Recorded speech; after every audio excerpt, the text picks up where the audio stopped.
আলিপুর আবহাওয়ার তথ্য অনুযায়ী আজ সকাল থেকেই বহরমপুর সহ মুর্শিদাবাদ জেলার পার্শ্ববর্তী এলাকার আকাশের মুখ ছিল ভার। আজ সকাল থেকেই কালো মেঘে ঢেকেছিল বহরমপুর সহ মুর্শিদাবাদ জেলার একাধিক এলাকা। আর বেলা গড়ানোর সাথে সাথেই হালকা থেকে মাঝারি বৃষ্টিপাত শুরু হয় মুর্শিদাবাদের বিভিন্ন এলাকা জুড়ে। আজ সকাল থেকে শুরু হয় বহরমপুরে দু এক পশলা বৃষ্টি, তবে বেলা গড়ানোর সাথে সাথেই আনুমানিক আজ দুপুর 1:30 নাগাদ বহরমপুর শহরের বুকে নেমে আসে গভীর বৃষ্টিপাত।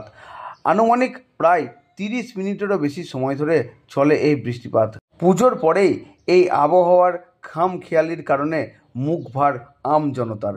দেখুন এই বিশেষ প্রতিবেদনে।